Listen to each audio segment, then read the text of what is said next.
마태복음 6장 9절에서 15절까지 천천히 함께 하도록 하겠습니다. 마태복음 6장 9절에서 15절입니다. 그러므로 너희는 이렇게 기도하라. 하늘에 계신 우리 아버지여, 이름이 거룩히 여김을 받으시오며 나라가 임하시오며 뜻이 하늘에서 이루어진 것 같이 땅에서도 이루어지이다. 오늘 우리에게 일용할 양식을 주시옵고 우리가 우리에게 죄 지은 자를 사하여 준 것 같이 우리 죄를 사하여 주시옵고 우리를 시험에 들게 하지 마시옵고 다만 악에서 구하시옵소서. 나라와 권세와 영광이 아버지께 영원히 있사옵나이다. 아멘. 너희가 사람의 잘못을 용서하면 너희 하늘 아버지께서도 너희 잘못을 용서하시려니와 너희가 사람의 잘못을 용서하지 아니하면 너희 아버지께서도 너희 잘못을 용서하지 아니하시리라. 아멘. 기도의 비밀, 기도의 특권 9번째 시간이죠.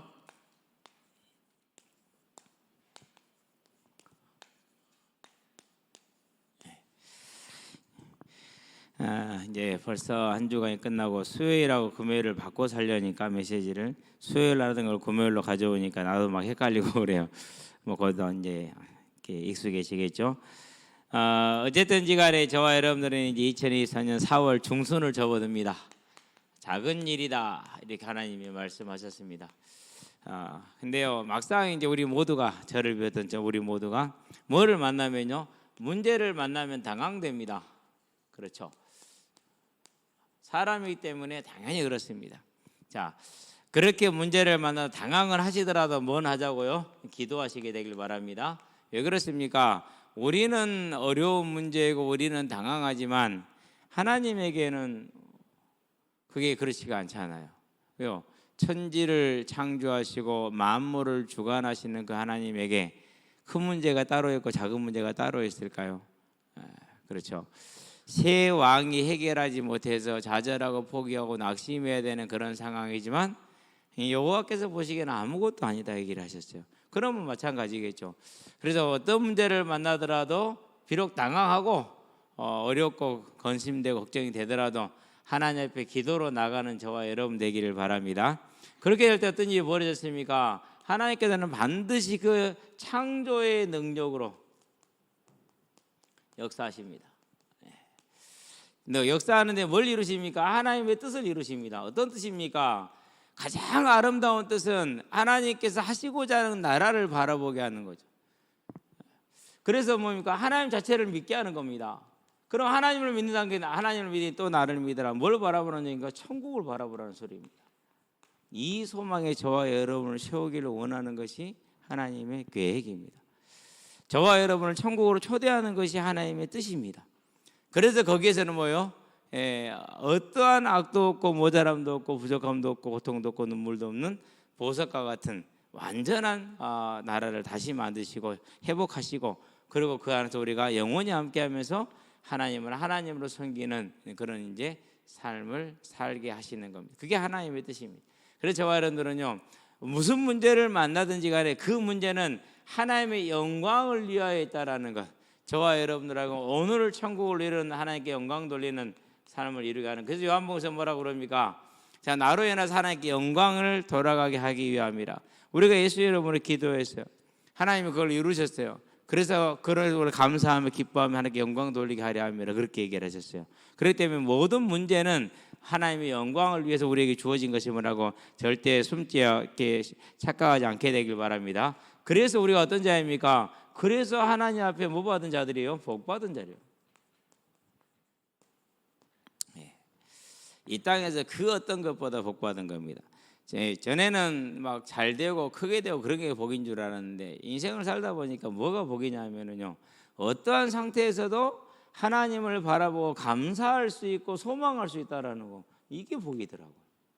그러니까 많이 가져도 감사할 수 있고 소망할 수가 있고 없어도 감사할 수 있고 소망할 수 있고 이게 진짜 복이에요. 저와 여러분이 이미 하나님의 낙원을 복낙원을 예약받은 자들 천국을 예약받은 자들 아닙니까? 그래서 오늘 하나님께 영광 돌릴 수 있는 그 천국을 누리는 사람 아니고 그래서 복받은 것이죠. 이 복을 절대 뺏기지 않게 되길 바랍니다. 하나님의 범사에 우리와 함께 하실 것입니다. 자, 그러는 중에 이번 주가 이제 부활주일입니다. 그래서 뭐요? 부활의 소망.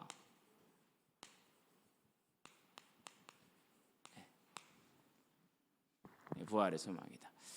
저와 여러분들은 언제나 우리의 믿음을 이 부활의 소망으로 세워나가게 되길 바랍니다. 왜 그렇습니까? 이 부활에서 오는 히브리서 6장 19절에 능력이다 그렇게 얘기를 했어요. 어떤 능력이란 것입니까? 모든 어려움과 핍박과 환난과 그것을 헤쳐나갈 수 있는 능력이 되는 것이죠. 그 증거가 어디에 있습니까? 그 증거 히브리서 11장이죠. 1절에서 우리가 38절까지만 봐도 되겠죠. 38절. 저와 여러분들이 이 하나님의 능력 가운데 서게 되길 바랍니다. 완전한 능력입니다. 자, 그런데 이게 뭡니까? 믿음의 본질입니다. 왜 믿음의 본질입니까? 하나님이 창세기에서 아담에게 하신 약속이 뭡니까? 이겁니다. 죽은 너를 다시 살리겠다. 네가 잃어버린 이 에덴을, 네가 훼손시킨 이 에덴을, 네가 훼손시킨 하나님의 그 영광을 내가 다시 회복하겠다라는 것입니다. 당연히 하나님의 영광이 훼손된 것이고 하나님의 것이 훼손됐기 때문에 사람이 할 수 있는 게 아닙니다. 그래서 아담하고는 상의하지 않습니다. 하나님이 주권적으로 선포하시겠다라는 겁니다. 자, 그러고 누구를 부릅니까? 이 언약을 가지고 창세기 12장에 보니까 1절에 3절에 아브라함을 부르는 겁니다. 자, 그러고 모든 이들을 부를 때 아브라함에도 그렇지만은 자, 이삭을 불렀습니다. 이삭에게 말합니다. 26장이죠. 뭐라고 말합니까? 나는 너의 아버지 아브라함의 하나님이다. 그렇게 얘기를 합니다. 무슨 말이죠? 죽은 자를 살리는 부활의 하나님이라는 것을 말씀하시는 것이죠. 그러고 이제 야곱에게 말합니다. 28장입니다. 무서워서 벌벌 떨고 있는 야곱입니다. 형을 피해서 하란으로 도망가고 있는 야곱입니다. 그런 야곱을 향해서 뭐랍니까? 아브라함의 하나님, 네 아버지 이삭의 하나님. 28장은 13절이죠. 예. 그렇게 나타납니다. 야곱에게 뭘 말한 겁니까? 너 지금 있는 문제, 지금 어려운 문제, 도망가는 문제, 그런 문제 때문에 낙심하지 마라. 뭐가 예비되어 있다고요? 너를 위해서 영원한 천국이 예비되어 있고 부활이 예비되어 있지 않느냐. 그걸 지금 말씀하시는 겁니다. 참 대단한 말씀이죠. 그렇죠? 자, 이 하나님이 야곱에게 계속 말씀하십니다. 뭐라고 합니까? 31장에서도 53절에서도 그렇게 얘기를 하십니다. 뭐라고 말씀하십니까? 우리 조상의 하나님, 아브라함의 하나님. 결국 뭘 말합니까? 부활의 하나님이라는 믿음을 계속 가지고 있었어요. 하나님이 야곱에게 말씀하셨고 야곱이 하나님을 부를 때도 그렇게 부릅니다. 그러니까 야곱의 믿음이 무슨 믿음이었다는 얘기고 이 부활의 소망에서 믿음을 가지고 있었다는 얘기죠. 자, 그런 다음에 누구를 부릅니까? 이제 모세를 부릅니다. 출애굽기죠. 3장이죠. 출애굽기 3장 6절입니까? 출애굽기 3장 6절에 뭐라고 부릅니까? 아브라함의 하나님, 이삭의 하나님, 야곱의 하나님. 15절입니다. 아브라함의 하나님, 이삭의 하나님, 야곱의 하나님. 4장 5절입니다. 똑같이 말씀하십니다. 이 말씀을 하나님이 다시 시작하십니다. 마태복음 22장이죠. 30절에서 32절. 죽은 자의 부활에 관하여는 하나님께서는 말씀하실 때 나는 아브라함의 하나님이요 야곱의 하나님이요 이삭의 하나님이라 말씀하지 않으셨느냐. 그 말은 무슨 말일까? 영원한 부활이 있음을 처음부터 말하지 않는데 너희들은 왜 부활이 없다고 하는 이 사두개인들아 라고 얘기를 하시는 겁니다. 저와 여러분들은 이 하나님이 우리에게 주신 부활의 소망은 믿음의 본질이었고 믿음의 전부였고 그래서 사도행전에서는 계속 말하니까 네 번째 사도행전 1장 8절 내 증인이 될 것이라. 어떤 증인입니까? 부활의 증인이 될 것이다. 그리고 쭉 그 설명을 하죠. 그러고 이제 사도 바울이 예루살렘에 올라갔습니다. 23장이죠. 23장에서 뭐라고 말합니까? 이 죽은 자의 소망이 뭐냐? 6절 곧 부활이다. 죽은 자의 소망은 부활이라고 표현을 합니다. 사두개인과 바리새인 있는 자 것을 알아보고 그렇게 얘기를 하죠. 이제. 자, 그러면서 24장에서 뭐라고 그럽니까? 15절에서 하나님을 향한 소망이 뭐냐? 부활 아니냐? 그렇게 얘기를 하는 것입니다. 21절에서 뭐라고 말합니까? 모세와 선지자의 글에 나타낸 이 부활 사상을 말합니다. 그러면서 죽은 자의 부활 그것을 내가 말하는 것밖에 없었다라고 자기 변명을 하지요. 자, 그런 다음에 25장입니다. 자, 베스도가 조사를 해봤더니는 뭐 죽일 죄를 지은 건 하나도 없어. 단지 바울이 예수가 죽은 것을 살아있다고 하는 것뿐이다. 그러니까 유대인들이 그토록 전도자를 죽이고자 했던 이유, 사단이 유대인들을 동원해서 가장 막고자 했던 게 뭡니까? 그게 부활의 소식을 전하는 거예요. 그걸 이제 이방인 베스토의 입을 통해서 증거를 하고 있죠. 자, 그런 다음에 26장입니다. 6절에서 8절까지 보죠. 자, 우리 조상들이 하나님을 밤낮으로 섬기되 간절히 섬겨서 얻기를 원하던 것 곧 죽은 자의 부활. 그럼 저와 여러분들은요, 이제까지 자칫 잘못 어찌 보면 인생을 속았다고 할 수도 있어요. 신앙생활을 어떻게 속았다고 할 수 있어요? 이 부활의 소망에 선 삶이 아니라 어떻게 하든지 간에 내 문제를 해결하고 내가 원하는 것을 얻는 그런 삶으로, 그런 신앙으로 사단이 우리를 속였을 수도 있어요. 저와 여러분들은 앞으로는 더 이상 속지 않는 믿음의 확고하게 선 자들이 되길 바랍니다. 자, 28장에 가니까 올라가면 좀 그런 옆으로 갑시다. 28장에 갑니다. 20절입니다. 뭐라고 말합니까? 28장 20절에서는 이스라엘의 소망이다 그렇게 얘기를 합니다. 다른 소망이 아니라 이스라엘의 소망이다. 자, 23절에서는 모세의 글과 선지자에 기록된 예수에 관하여 무슨 글이요? 그 모세의 글과 선지자의 글이 뭡니까? 그게 이겁니다. 예, 여기 나와 있는 것. 곧 부활에 대한 얘기를 하는 것이죠. 믿음의 본질이 그랬다라는 겁니다. 그렇다면 저와 여러분들은 이제 이 부활의 증인으로 설 때 세상은 작은 일이 될 것이고 작은 것이 될 것이고 우리는 전능하신 하나님의 일꾼이 되는 줄로 믿습니다. 부활의 소망에 든든히 설 수 있는 저와 여러분 되기를 바랍니다. 그래서 뭐 해야 됩니까? 그렇게 설 수 있도록 항상 우리가 이제 우리의 삶의 장치를 만듭니다. 어떻게 하나님이 이스라엘 백성들에게 만들어 주셨습니까? 할례를 행하게 했어요. 항상 기억하게 하기 위함이죠. 어떻게 했습니까? 유월절과 오순절과 수장제를 주었어요. 안식일을 주었어요. 그리고 뭐합니까? 이제 모든 제사와 규례를 주면서 그 하나만을 바라보게 다 만들어 놓은 겁니다. 그렇다면 우리에게는 이제 그것은 없어졌잖아요. 그렇죠? 그럼 뭘 해야 됩니까? 우리 스스로가 그걸 이제 하나님 앞에 세워야겠죠. 저와 여러분의 삶을 이 부활을 바라보고 그 소망에 사는 삶으로 세워나가는 영적인 규모를 만들어 가시게 되길 바랍니다. 영적인 삶의 규모를 딱 세우는 겁니다. 그게 이제 나만의 삶의 규례가 만들어지는 이유가 나오겠죠. 여러분은 그것을 하나하나 만들어서 매일 안 될 수도 있고 넘어질 수도 있어요. 그렇다 할지라도 항상 세워나가는 여러분 되시기를 바랍니다. 자, 그런 다음에 이제 기도에 대해서 오늘 예수님이 가르친 기도에서는 용서에 대한 겁니다. 저나 여러분이 제일 못하는 거, 모든 믿는 사람들이 제일 못하는 것 중에 하나, 용서에 대한 얘기죠. 그렇죠? 자, 그러면 이제 여기서 이제 중요한 게 보니까 12절에 우리가 우리에게 죄 지은 자를 사하여 주며 그랬어요. 마태는 이 죄를 어떻게 표현을 했느냐 하면은요, 마태는 오페이레마타 이렇게 썼어요. 오페이레마타.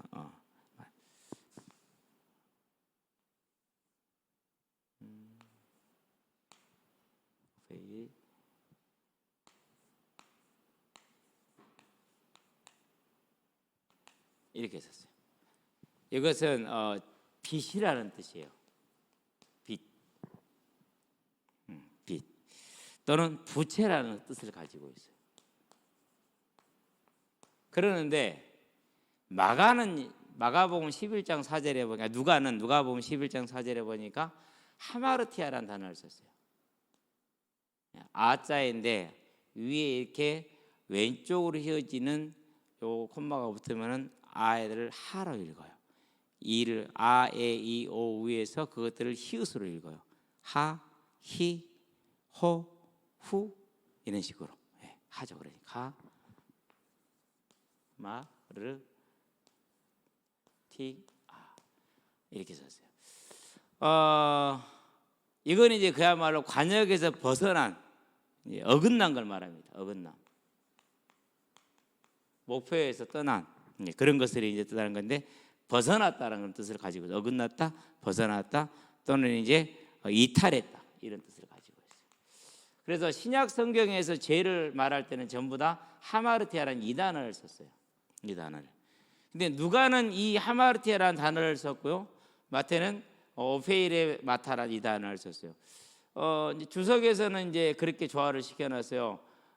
누가는 직접적으로 표현을 했고 마태는 약간 비유적으로 표현을 했다 그러는데 저는 누가의 표현이 더 정확할 것이다라고 생각을 해요. 누가의 표현이 더 정확할 것이라고 그렇게 생각을 합니다. 성경을 여러 군데를 볼 때 이 하마르티아라는 단어를 봐야지 빚이나 부채로 보는 것은 그렇게 뜻을 좀 많이 좀 뭐라고 할까 유출을 해야 되는 것이 많기 때문에 별로 바람직하지 않다라는 생각을 하게 됩니다. 자, 그러는데 어쨌든 뭐가 됐든지 간에 우리가 하나님 안에서 주 안에서 이 용서에 대한 얘기가 나오게 됩니다. 자, 그러면은 우리가 우리에게 죄 지은 자를 사하여 준 것 같이라는 조건절로 써졌잖아요. 그렇죠? 사하여 준 것 같이라는 조건절로. 주석에서는 이걸 조건으로 해석하면 안 된다라고 주석을 하고 있더라고요. 물론 그렇게 말하는 이유를 이해를 할 수 있어요. 그러면서 이건 그냥 당연한 사실이다. 사실이니까 조건이라는 사실인 거죠. 그냥 그렇게 쉽게 가야지 이걸 그렇게 보면 안 되죠. 그래서요 두 가지로 구분을 할 게 있어요. 뭐가 있느냐? 자, 이제 이 죄에 대해서 우리가 볼 때는 우리가 구원받을 때입니다. 때의 용서. 이건 어떻게 되어 있습니까? 이거는요 우리하고는 아무 상관없이 무조건적인 용서입니다. 그래서 은혜라고 말합니다. 그래서 로마서에서 말합니다. 뭐라고 말합니까? 우리가 아직 죄인 되었을 때 이렇게 얘기를 합니다. 그 증거가 또 됐습니까? 로마서 5장 2절입니다. 뭐라고 말합니까? 자, 우리가 은혜로 믿음으로 서 있는 이 자리에 들어왔다라고 말합니다. 즉 하나님이 우리에게 믿음이라는 은혜를 주셔서 우리가 예수를 믿게 되었다라는 걸 말합니다. 그러니까 우리가 구원받을 조건을 갖췄다 안 갖췄다? 용서받을 조건을 아무것도 갖추지를 않았어요. 아무것도 갖추지 못한 상태에서 무조건적인 하나님의 은혜로를 용서하신 거죠. 그래서 에베소서도 말합니다. 어떻게 말합니까? 우리가 그 은혜를 인하여 믿음으로 말미암아 하나님이 우리를 죄를 대속하여 놓으시고 그리고 그 대속한 죄를 성령을 통해서 우리에게 알게 하셔서 믿게 하신 그 은혜를 인하여 믿었다라고 얘기를 하는 겁니다. 그래서 우리가 구원받을 때는 무조건적인 용서를 받았다라는 것을 기억하시게 되길 바랍니다. 이게 얼마입니까? 이게 이제 1만 달란트입니다. 제가 깜박 이 다니엘을 지금 환산을 시키는 걸 좀 공부를 좀 더 하고 잊어버렸는데요. 앞에 붙여놨는데 이거는 이제 15 곱하기 1만 은 달란트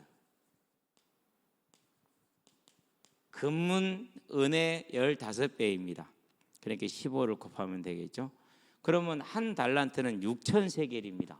아마 제 기억이 맞다면 그래요. 조금 틀릴 수도 있지만은 크게 벗어나지 않으니까 이해해 주시면 되겠습니다.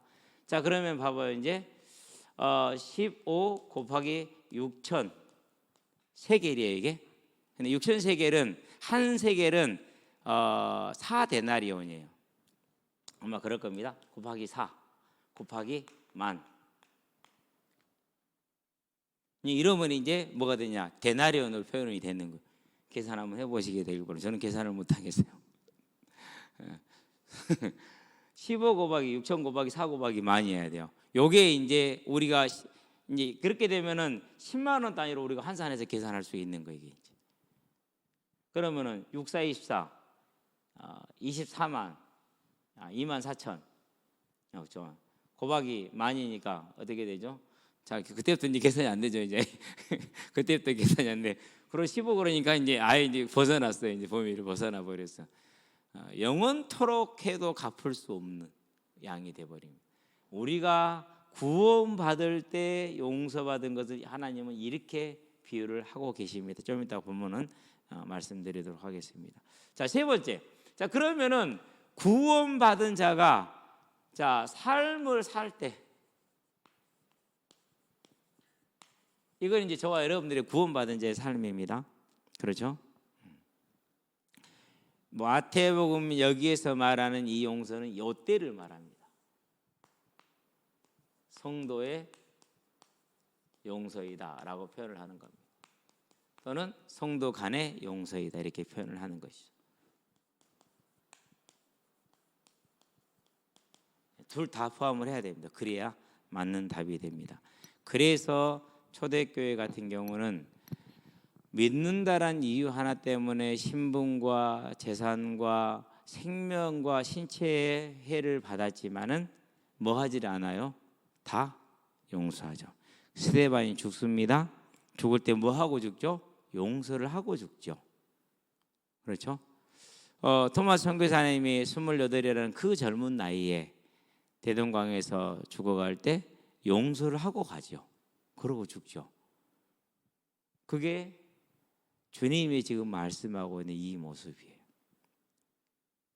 자, 그러면은 이게 이제 뭡니까 도대체? 그렇죠. 그래서 우리가 이제 마태복음을 봅니다. 마태복음 어디입니까? 이제 18장 21절에서 35절.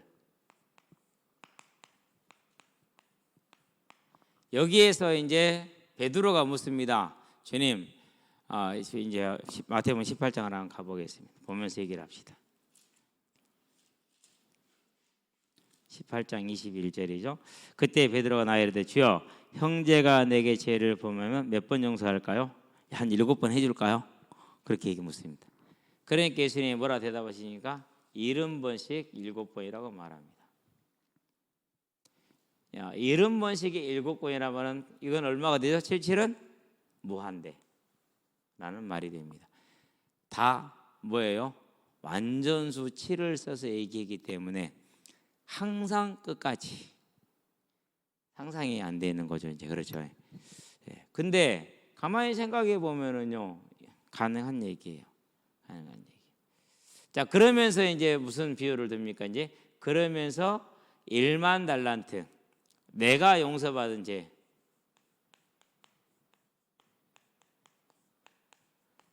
받은 것을 돈으로 비유를 표현한 게 1만 달란트예요. 그리고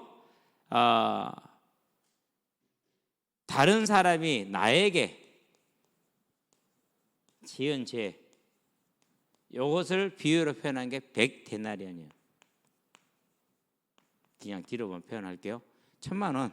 그러니까 그러면 여기는 얼마죠 지금? 15억 5에 4, 5, 20, 60에다가 66은 36이니까 36만이죠. 거기다가 만을 더하니까 어떻게 됩니까? 36만에 만을 더하면 만을 곱하면 어떻게 되죠? 이게 계산이 안 되네. 3조 6천이 36억인가요? 더 되는데 실은 뭔가 좀 착오가 생겼어요. 그러니까 내가 용서받은 것은 영원히 불가능한 그런 것이죠. 그런데 하나님의 앞에서 내가 사람들에게 용서할 건 100대대로밖에 안 돼요. 요 비유를 지금 들어준 겁니다. 저와 여러분들이 살아가면서 받은 용서가 이렇다라는 겁니다. 우리가 이걸 참 상상하기는 어렵죠. 근데 가만히 생각해 보면은요, 이 1만 달란트는 뭐의 값입니까? 이게 생명값입니다. 누가요? 예수님께서 저와 여러분을 대신해 죽으신 생명값을 이렇게 표현한 겁니다. 영원히 지불할 수 없는 것으로.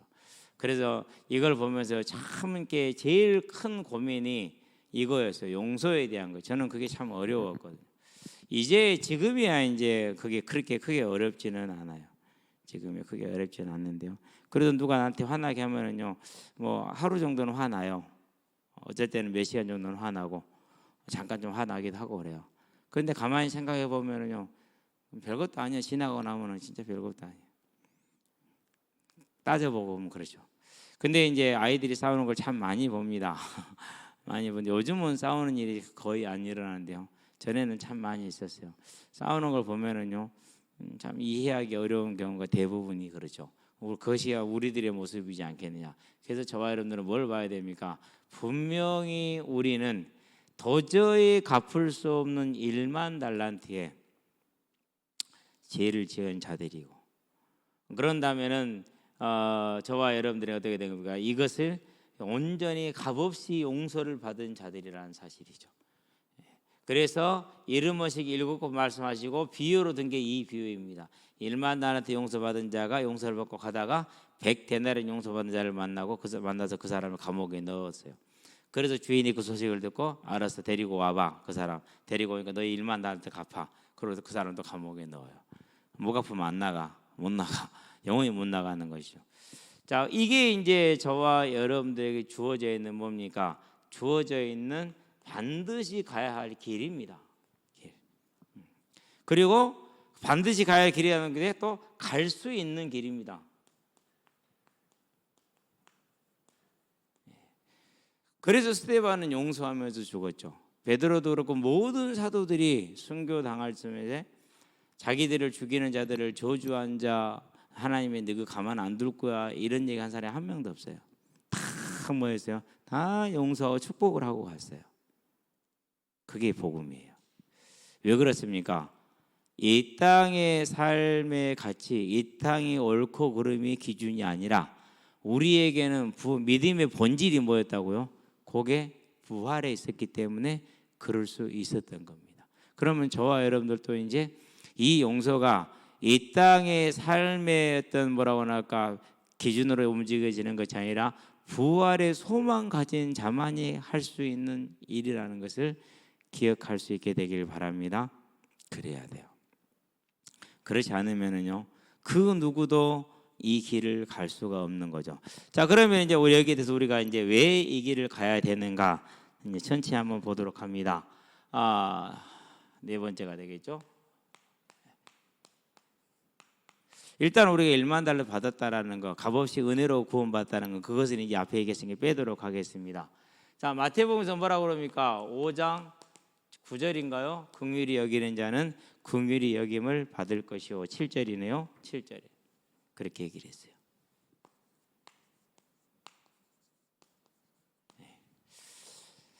하나님이 우리에게 준 삶의 원리입니다.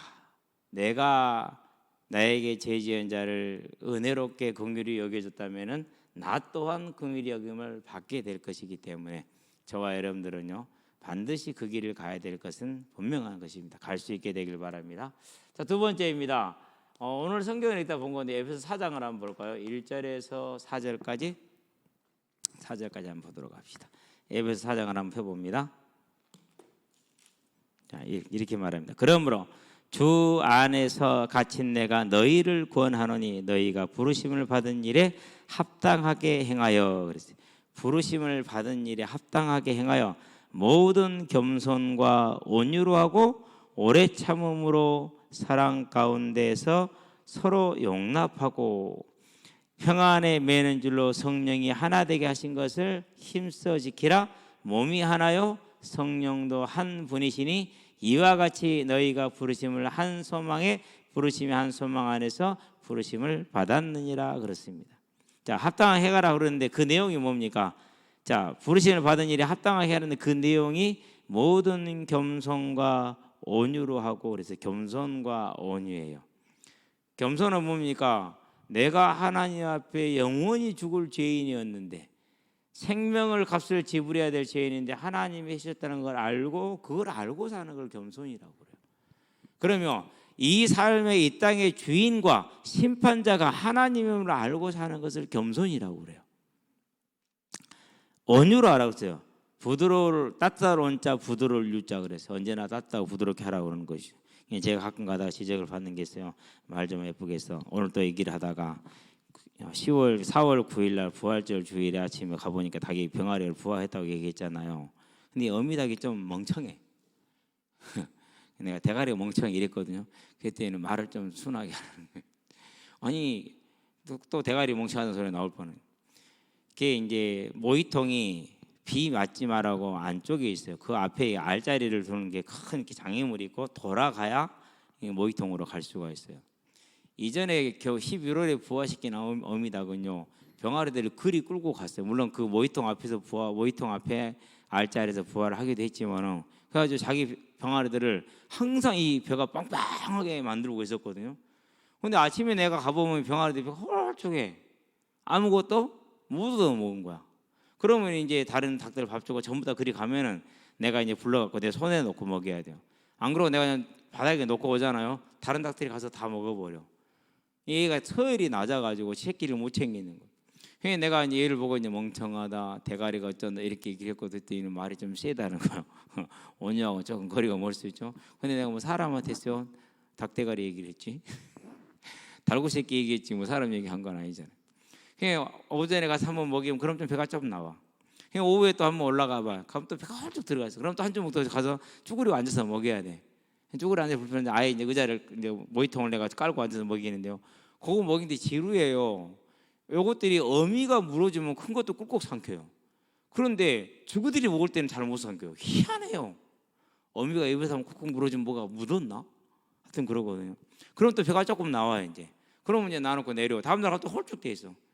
그렇게 지금 6일째 하고 있거든요. 내가 속으로 그랬어요. 에이, 진짜 저 닭대가리 진짜. 너만 그걸 홀쭉 뛰어 넘어가면 되냐? 애들을 쫄고 이렇게 데리고 가야지. 내가 넣어준 것은 최소한 네가 지킬 수 있어야 되지 않냐? 근데 그걸 못 지키고 뺏기냐? 아이고, 어쨌든 안 죽은 게 신기해요. 살아있다라는 걸 제가 물은 먹이는지 모르겠어. 물은 먹이는지 아마 물도 못 먹이지 않을까 그런 생각이 드는데요. 어쨌든 저와 여러분들은 온유로 하고 그랬어요. 그런 다음에 오래 참음으로 그랬어요. 오래 참는 건 뭡니까? 그게 용서하는 겁니다. 그렇죠? 사랑 가운데 서로 용납하고 용서하라는 소리입니다. 용서 정도가 아닙니다. 받아주라는 소리입니다. 용납이니까 받아주라, 용서하고 받아주라는 소리거든요. 평안에 매는 줄로 그랬어요. 내가 지금 용서하기도 벅찬데 평안이 됩니까? 평안이 안 되죠, 그렇죠? 예, 그렇다면 근데 그렇게 하래요. 성령이 하나 되게 하신 것을 힘써 지키라, 힘써 지키라고 그랬어요. 하나님의 명령입니다. 저와 여러분들 당연히 돼야 될 것이고 가야 될 것이죠. 세 번째, 왜 우리가 용서라는 길을 가야 됩니까? 자, 바울을 통해서 하나님 말씀하십니다. 고린도전서입니다. 13장 13절에 가끔가다 성경을 해석하시는 목사님들 중에서 이걸 바울의 뭐 정신이다, 바울이 뭐 그랬다 이렇게 얘기하시는 분들이 많아요. 그런 걸 볼 때는 조금 좀 갈등이 돼요. 하나님이 바울이라는 사람을 쓰셨지만은 그걸 바울의 인격으로, 바울의 어떤 무엇으로 물론 우리가 인정해 줄 수는 있어요. 근데 그렇게만 보면은 문제가 생길 수가 있거든요. 근데 하나님이 고린도 교회를 향해서 뭐라고 말씀하시니까 믿음과 소망과 사랑 중에 그 중에 제일은 뭐더라? 사랑이더라 라고 얘기를 하고 있습니다. 그렇죠? 자, 요한일서입니다. 4장이죠. 1절에서 8절까지 뭐라고 말씀하십니까? 너희가 서로 사랑하라. 그러면서 왜 사랑해야 됩니까? 하나님은 사랑이시기 때문에. 어떻게 하나님이 사랑입니까?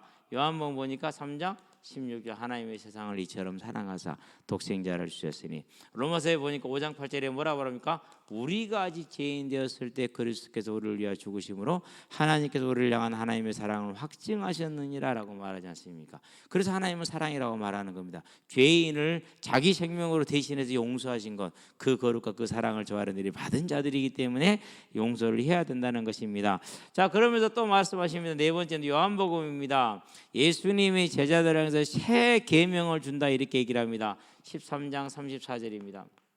내가 너희에게 새 계명을 주느니 서로 사랑하라 이렇게 얘기를 합니다. 15장 12절에서도 동일한 얘기를 하고 계십니다. 그러니까 우리에게 주어져 있는 계명입니다. 이제는 소를 잡아서 제사를 안 드려도 됩니다. 닭을 잡아서 비둘기나 염소를 잡아서 양을 잡아서 제사를 안 드려도 됩니다. 그러나 이 말씀이 우리에게 새 계명으로 주어졌습니다.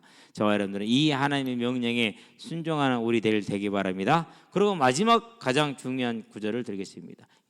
마태복음이죠. 마태복음 오늘 읽었던 6장 14절에서 15절입니다. 한번 보겠습니다. 자, 마태복음 6장 14절 15절에 뭐라고 말하고 있습니까? 이 주기도문을 기록한 마지막 이제 부분이기도 한데요. 너희가 사람의 잘못을 용서하면 너희 하늘 아버지께서도 너희 잘못을 용서하시려니와 그렇게 얘기를 했어요. 조건문으로 해석하면 안 된다고 했는데 저는 조건문으로 해석을 해야 된다라고 생각을 해요. 너희가 왜 그렇게 썼습니까? 너희가 사람의 잘못을 용서하지 아니하면 너희 아버지께서도 너희 잘못을 용서하지 아니하시리라라고 말합니다. 자, 그러면 이제 우리가 여기에 대해서 이제 뭐가 되죠? 이제 고민이 되는 것이죠. 그렇죠? 그죠? 우리는 고민을 안 할 수가 없어요. 그럼 어떻게 해결해야 됩니까? 앞에서 얘기를 했죠. 뭐요? 이 문제를 우리가 들고 나가야 됩니다. 그게 우상에 숭배하는 것과 차이가 납니다. 우상 숭배는 나는 자기가 해결해야 돼요. 근데 우리는 이 문제를 들고 죽게 갈 수가 있어요. 하나님, 저에게 말씀하신 것이 이건데 제가 지금 할 수가 없습니다. 저를 도와주시옵소서. 심하게 귀신 들린 아이의 아버지가 예수님께 나왔습니다. 마태복음 이제 17장에 나와 있죠. 그랬었을 때 제자들이 못했습니다. 예수님이 오셨습니다. 예수님께 부탁합니다. 할 수 있거든 좀 해주세요. 그래서 예수님 말은 할 수 있거든이 무슨 말이냐, 믿는 자에게 능치 못하는 마음대로 이렇게 얘기를 합니다. 그럴 때 아버지 아이가 말하는 믿는데 안 믿어져요. 저 좀 도와주세요. 예수님이 너 믿음 없으니까 안 돼 그랬어요? 아니잖아요. 믿는데 안 믿어져요. 저 좀 도와주세요. 그러니까 예수님이 그 믿음 없음을 탓하지 않으시고 자기를 도와달라고 나온 그를 거절치 않으시고, 그래서 상한 갈대를 꺾지 않고 꺼져가는 등불을 끄지 않는다라는 것이 주님의 성품을 표현하는 겁니다. 뭐였어요? 아이를 고쳐주셨어요. 그걸 눈으로 봤어요. 이제 좀 믿어질 수 있겠죠. 물론 그것도 하나님의 은혜를 주셔야겠지만, 그래서 저와 여러분들은 뭐 할 수 있어요? 우리는 분명히 하기를 원하잖아요. 안 하는 사람 별로 없어요. 그런데 돼요 안 돼요? 안 돼요. 또 한편으로는 너무 억울해요. 내 속에서 나만 진짜 억울할 수 있어요. 그렇다 할지라도 아무리 억울하고 그래도 싫을 수도 있고, 그런데도 한편을 해야겠고 그런 갈등이 들잖아요. 그렇다 할지라도 그때는 뭐합니까? 그때는 나를 쳐서 복종시키고 내 안에서 억울해하는 그러면서 싫어하는 나를 쫓아낼 수 있게 되길 바랍니다. 내가 아니라 나로 가장된 악한 영이라는 것을 잊지 마시게 되길 바랍니다. 그래서 언제나 귀신은 막 하고 막 다니는 것 아니에요. 언제나 뭐랬어요? 저와 여러분과 생각과 감정이 연동되어 있어요. 마치 바이러스처럼 그렇게 연동되어 있기 때문에 그것을 저와 여러분들이 잘 분별하면서, 그래서 저도 그랬어요. 용서가 안 될 때 분명히 내가 용서받은 저이고 내가 자녀가 됐고, 그러면은 용서하는 게 말씀대로 맞는데 못하네? 하나님 도와주세요. 한 2년을 그렇게 기도했거든요. 그러다가 어느 날 하나님이 그 기도를 들으시고 은혜를 주셨어요. 그 미움이 너의 미움이 아니고 네가 아니고 네 안에서 근거를 가지고 합당한 이유를 가지고 세상적인 합당한 이유를 가지고 뿌리 내리고 있는 악한 영이다라는 걸 알게 하셨어요. 근데 그게 딱 발견되자마자 내가 용서해야겠다는 결단할 것도 없이 노력할 것도 없이 뭐였어요? 도둑에 들켰잖아요. 우리가 하나님의 자녀가 아닐 때는 도둑에 들켜도 가요 안 가요? 안 가요. 왜? 권세가 있고 법적인 권리가 있기 때문에. 근데 자녀가 된 이후로는 들키면 뭐 해야 돼요? 무조건 가야 돼요. 들켰죠? 바로 떠나더라니까요. 떠나니까 용서가 돼요. 내가 용서가 되니까 땅에서 풀었잖아요. 하늘에서 풀리더라니까. 그러니까 상대방도 용서가 돼요. 이건 뭐 사람으로서는 설명할 수 없는 거예요. 저와 여러분들은 이 비밀을 알고 정말 하나님 서게 되길 바랍니다. 또 어떤 사람들은 그래요. 나는 뒤끝이 없어. 제일 나쁜 사람들이에요. 왜 제일 나쁜 사람이요? 지 할 거 쏟을 거 다 쏟았거든. 나는 이제 내 성질풀이 다 했으니까 나는 이제 풀린 거야. 그럼 자기만 풀린 거지 그 성질을 받은 사람은 어떻게 되겠어? 죽어버려. 그러니까 천국 가면 어떻게 됩니까? 너 거절당할 수 있어요. 그러면서 쫙 보여. 너 때문에 죽은 영혼들이 이렇게 많다. 그럴 수 있다니까요. 그래서 나는 뒤끝이 없다는 분들은요 정말로 주의하셔야 돼요. 천국 못 들어갈 가능성이 대단히 커요. 있는 대로 다 쏟아내버리거든 자기만. 그러면 이제 나머지 이제 그 쏟아내 받는 사람은 반 죽는 거예요. 회복하려면은요 몰라요 몇 년 걸리지. 제가 나무를 베다가 그 밑에 부추가 있는 걸 밟았거든요. 아직도 회복이 안 돼 있어. 부추는 얼마나 잘 자라요, 그렇죠? 근데 아직도 회복이 안 됐어. 그 밟은 지가 지금 벌써 일주일이 2주가 다 돼가는데도 상처가 그대로 가지고 있어요. 그 회복 잘 되는 부추도 그래. 근데 사람의 심령은 오죽하겠습니까? 그래서 저와 여러분들은 이제 우리가 사는 것은 나 중심의 삶이 아니라 천국과 부활의 소망을 둔 하나님의 자녀된 하나님의 사랑을 입은 겸손한 자의 삶, 긍휼을 입은 자의 삶, 긍휼히 여기는 자의 삶을 살기 때문에 온전히 주 앞에서 우리는 모든 형제들을 세심하게 살피고 그리고 사랑하고 섬기는 삶을 살아야 되지 않겠느냐라는 겁니다. 물론 기억이 안 되고 잊어버리고 바빠서 그냥 지나고 넘어가는 것도 있을 수 있어요. 그건 어쩔 수 없죠. 그건 하나님께 맡겨야 되고, 어쨌든 저와 여러분 그런 삶을 살기를 주의 이름으로 축원드립니다. 기도합시다. 살아계신 아버지 하나님, 하나님께서 우리의 1만 달란트 가진 죄를 용서하여 주신 것을 감사를 드립니다. 언제나 이 1만 달란트 죄를 용서함 받았다는 걸 항상 기억하게 하셔서 나에게 빚진 자 그 100데나리온을 용서할 수 있는, 탕감할 수 있는 믿음의 삶, 은혜의 삶, 성령 충만한 삶을 살아갈 수 있도록 우리를 붙들어 주심으로 가는 곳마다 그리스도 향기가 넘치게 하시고 만나는 데마다 그리스도 향기를 전할 수 있는 믿음의 삶으로 서서 하나님의 나라에 이르렀을 때 하나님의 칭찬을 받는 하나님 자녀들 되게 하시기를 그리스도신 예수의 이름으로 기도합니다. 아멘.